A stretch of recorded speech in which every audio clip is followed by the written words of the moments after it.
Bonjour, je suis Akibo Sabimose, consultant formateur en gestion des marchés publics. Et j'aimerais très vite réagir à un commentaire que j'ai très vite lu sur LinkedIn suite à une publication que j'ai eu à faire et qui disait tout simplement qu'en marché public, il faut toujours être conscient d'avoir un pied au bureau et un pied en prison. Je n'ai pas été suffisamment compris, ce que je peux aussi comprendre, compte tenu aussi des environnements, aussi de l'évolution des systèmes.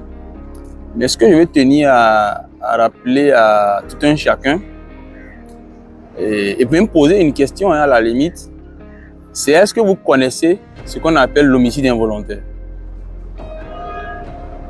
L'homicide involontaire. En marché public, vous pouvez commettre des homicides involontaires.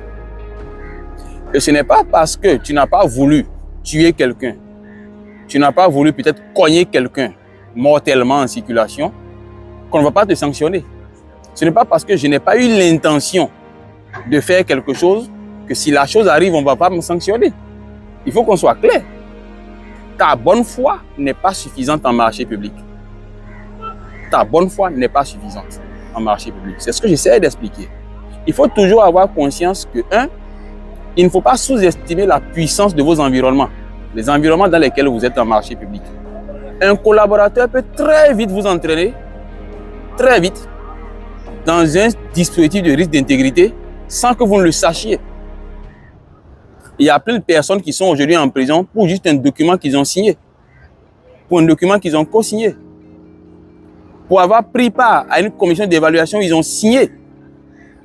Donc, il faut que vous soyez conscient que votre bonne foi ne vous sauvera pas éternellement. Et c'est ce que j'essaie de dire en marché public. Dire je suis technicien, je suis compétent, j'ai la bonne foi, ce n'est pas suffisant, hélas. Il faut un peu plus. Il faut de perspicacité pour voir les dangers venir, développer une certaine expérience. Et j'ai tendance à dire quelque chose qui pourrait vous paraître bizarre. Il faut que Dieu vous aide également et que vous puissiez aider Dieu à vous aider. Formez-vous continuellement. Ne cessez pas. Vous avez tous les outils autour de vous pour vous former.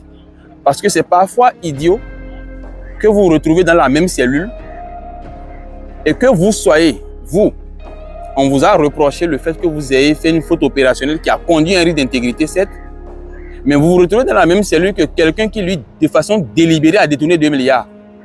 Alors que vous n'avez pas détourné 5 francs, vous n'avez même pas eu l'intention, mais la faute est arrivée.